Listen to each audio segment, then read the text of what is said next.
নমস্কার বন্ধুরা, গোপালে হেসেলে আপনাদের সবাইকে স্বাগত। আজকে দারুণ টেস্টি অথচ একদম সাদামাটা একটা নিরামিষ রেসিপি আপনাদের সাথে শেয়ার করছি, যেটা ভাত, রুটি, পরোটা, লুচি সব কিছুর সাথে পরিবেশন করতে পারবেন আর খুব চটপট তৈরি হয়ে যাবে। তাই চলুন সময় নষ্ট না করে রান্নাটা করে ফেলি।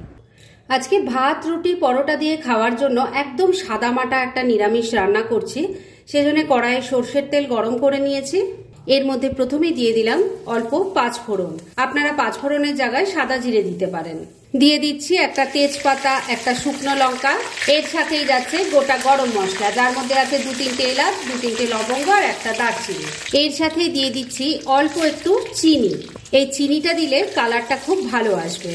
এবার ফোড়নটা ভাজা ভাজা করে নিচ্ছি, আর সেই সঙ্গে কিন্তু চিনিটাও ক্যারামেল হয়ে একটা সুন্দর কালার চলে আসবে। ফোড়নটা ভাজা ভাজা হয়ে গেছে আর চিনিটাও কিন্তু মেল্ট হয়ে সুন্দর ক্যারামেল হয়ে গেছে। এবার এর মধ্যে দিয়ে দেব একটু পেঁপের টুকরো। আমি এখানে একটা বড় সাইজের পেঁপে নিয়েছি, সেটার খোসা ছাড়িয়ে ডুমো ডুমো করে কেটে নিয়েছি। এবার দিয়ে দিলাম। এর সাথে দিয়ে দিচ্ছি একটু আলুর টুকরো। একটা মিডিয়াম সাইজের আলু নিয়েছি, সেটাকে একটু বড় বড় টুকরো করে কেটে নিয়েছি, দিয়ে দিলাম। এবার আলু পেঁপেটাকে একসাথে মিশিয়ে নিয়ে একটু এটা ভাজা ভাজা করে নেব। বন্ধুরা, আপনারা আমার রেসিপি দেখার সাথে সাথে আমার ফেসবুক পেজ গোপালের হেসেল, তাতেও ভিজিট করতে পারেন। ডেসক্রিপশন বক্সে লিংক দেওয়া আছে। মিনিট দুয়েক সময় নিয়ে আলু পেঁপেটাকে তেলের সাথে মিশিয়ে নিয়ে একটু ভাজা ভাজা করে নিয়েছি। এবার যাতে সবজি একটু সফট হয়ে যায়, সেজন্য ঢাকা দিয়ে লো আর মিডিয়ামের মাঝে ফ্লেমটা রেখে 2-3 মিনিট আবারও রান্না করে নিচ্ছি। সবজিটা যাতে একটু সফট হয়ে যায়, সেজন্য তো ওটা ঢাকা দিয়ে একটু রান্না করে নিচ্ছি।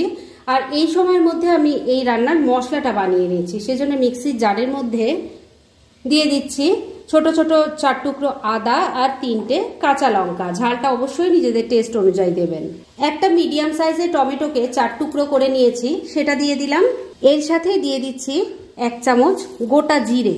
এবারে এটাকে আমি প্রথমে শুকনোই গুঁড়ো করে নেব, আর তারপরে এর মধ্যে পরিমাণ মতো জল দিয়ে এটা বেটে একটা মিহি পেস্ট তৈরি করে ফিরে আসছি। মশলাটা দেখুন তৈরি করে নিয়েছি, আর এদিকে মিনিট 3 হয়ে গেছে ঢাকা দিয়ে রান্নাও করে নিয়েছি। ঢাকা তুললাম, একটু নাড়াচাড়া করে নিচ্ছি। আমি কিন্তু মাঝে একবার ঢাকা তুলে নাড়াচাড়া করে দিয়েছিলাম। সবজি এখন কিছুটা সফট হয়ে গেছে। এবার এর মধ্যে খুব সামান্যই মশলা পড়বে, যে মশলাটা তৈরি করে নিয়েছি তার সাথে আর সামান্য কিছু গুঁড়ো মশলা দেব। প্রথমেই তৈরি করে রাখা মশলার পেস্ট দিয়ে দিলাম অল্প হলুদের গুঁড়ো, অল্প একটু কাশ্মীরি মির্চ পাউডার দিয়ে দিলাম। যদিও এটা দেওয়া একদমই অপশনাল, কালারটা ভালো আসবে তাই আমি অল্প কাশ্মীরি মির্চ পাউডার দিয়েছি। এর সাথে দিয়ে দিচ্ছি অল্প একটু কাসুরি মেথি, স্বাদ মতো নুন দিয়ে দিচ্ছি অল্প একটু চিনি। এর সাথে দিয়ে দিচ্ছি অল্প একটু সেদ্ধ করা ছোলা, মটর আর বাদাম। আপনারা চাইলে যে কোনো একটাও দিতে পারেন। এবার ফ্লেমটাকে মিডিয়ামে রেখে সবকিছু খুব ভালো করে মিশিয়ে মশলার সাথে সবজিটাকে কষিয়ে নিচ্ছি। বন্ধুরা, এই রান্নাটা খুব চটপট তৈরি হয়ে যায়। একদম সাদামাটা একটা রান্না, কিন্তু ভাত, রুটি, পরোটা, লুচি যার সাথেই খান না কেন খেতে কিন্তু অসাধারণ লাগবে। এভাবে যদি না আগে ট্রাই করে থাকেন, সবার কাছে রিকোয়েস্ট রাখবো একবার হলেও এটা ট্রাই করে দেখুন। আশা করছি আপনারা কিন্তু একবার বানালেই এইভাবেই কিন্তু বারবার বানিয়ে খেতে চাইবেন। সবকিছু খুব ভালো করে মিশিয়ে নিয়ে মিনিট খানেক একটু কষিয়ে নিয়েছি। এবার সবজির সাথে মশলা যাতে ভালো করে কষানো হয়, কেননা এই কষানোর উপরেই কিন্তু এর টেস্ট অনেকটা নির্ভর করে। সেজন্য ফ্লেমটাকে লো আর মিডিয়ামের মাঝামাঝি রেখেছি। এই ফ্লেমেই ঢাকা দিয়ে আবারও 2-3 মিনিট রান্না করে নিচ্ছি। মিনিট 3 আবারও রান্নাটা হয়ে গেছে। এবার ঢাকা তুললাম। ঢাকা তোলার সঙ্গে সঙ্গে খুব সুন্দর একটা গন্ধে চারিদিক ম ম করছে। আপনারা যখন এই রান্নাটা এভাবে ট্রাই করবেন, তখন আপনারাও এটা ফিল করতে পারবেন। একটু নাড়াচাড়া করে দিলাম, সবজি কিন্তু এখন অনেকটাই সফট হয়ে গেছে। এবার গ্রেভির জন্য এর মধ্যে জল দিয়ে দেব। আমি এটা রুটির সাথে সার্ভ করব, তাই একটু মাখা মাখা টাইপের করব। আর আপনারা যদি ভাতের সাথে খেতে চান, তাহলে ঝোলটা একটু বেশি দেবেন। এখানে উষ্ণ গরম জল দিয়ে দিচ্ছি, ভালো করে মিশিয়ে নিচ্ছি। ঝোলটা দিয়ে সবকিছু খুব ভালো করে মিশিয়ে নিয়েছি। এবার 2টো গোটা কাঁচা লঙ্কা দিয়ে দিলাম, গন্ধটা ভালো হবে তাই জন্য দিয়েছি। এবার ফ্লেমটাকে লো আর মিডিয়ামের মাঝামাঝি রেখে ঢাকা দিয়ে 4-5 মিনিট রান্না করে নিচ্ছি। মিনিট 5 রান্নাটা হয়ে গেছে। এবার ঢাকা তুললাম। আমি কিন্তু মাঝে 2বার ঢাকা তুলে একটু নাড়াচাড়া করে দিয়ে নুন মিষ্টিটা চেক করে নিয়েছিলাম।